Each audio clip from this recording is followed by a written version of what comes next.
Ayun mga kosa, bali meron tayong gagawing project.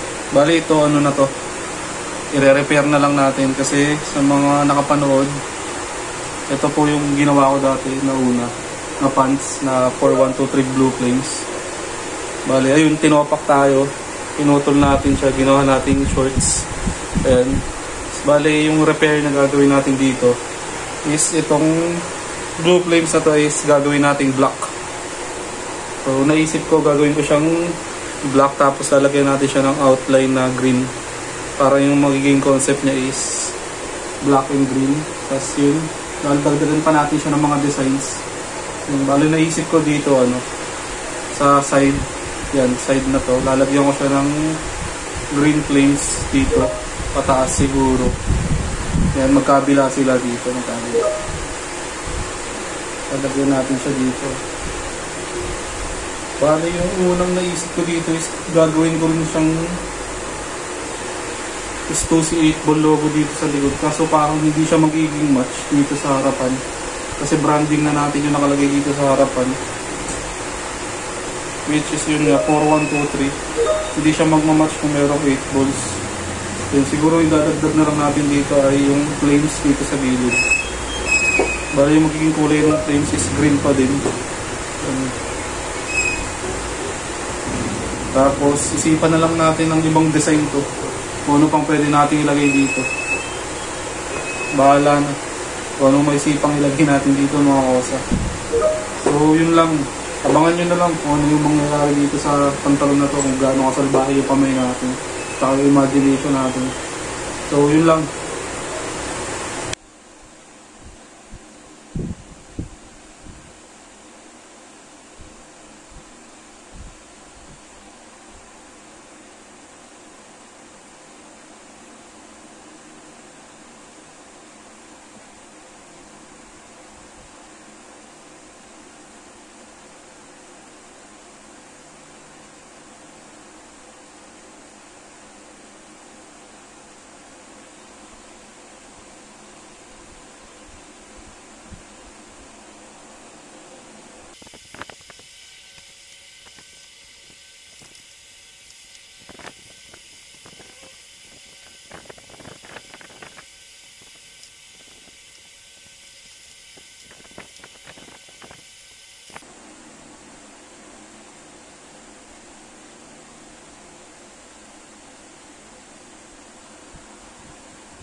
black work talaga siya.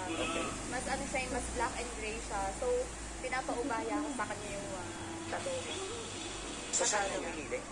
Oo. Pero binibigyan mo siya ng idea. Oo. Like parang, gusto ko ng star, gusto ko ng mga font na ganito. Tapos siya nagagawa. Okay, makes sense. Okay, so sa buong tattoo mo sa katawan mo, ano yung pinaka-scary na tattoo? Pinaka-scary? Yung ano pa rin. Tingin ba ito? Tingin ko ito. Anong Nakasulat yan, see you next life. Hindi see you next life. Tapos puro kong, parang connected ko din. Okay, pero walang specific na tao yan. Design siya. See you next life. Medyo third ko. Ito dito naman sa tabi lang. Ewan ko, naman ako, tapos cover ko siya. Pwede na pinakaya ko sa kanya. So sige na, ikaw na bahala dyan. Basta huwag mong tatanggalin siya. Ano ba to? Kapag yung sa practice namin, si Radha. Radha. Radha Krishna. Radha Krishna. Kaya hindi ko sa pina-cover up. Alright. Pinaiwan ko siya. Okay. Sige. So ito bang, speaking of covered tattoos, no? Ito ba yung mga hindi mo masyadong pinag-isipan na tattoo na tapos pinag-cover up? Yes. No? Ano yung tattoo na pina-cover mo recently? If you remember, yung pinaka-last mo.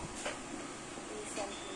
Ito lang naman kasi yung tattoo kong colored. Yung sa sleeves ko lang naman yung sa dito ko sa legs ko. So, ayun lang naman talaga yung pinaka... Ano yung design ng colored na to before? Yung po sana gumagano. Ano ba tawag doon? Bending hand of Nikki.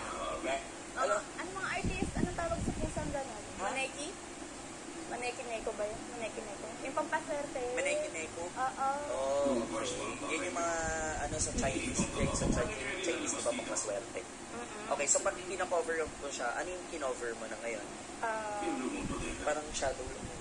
Anong tawag dito? Solar boy? Anong tawag dito?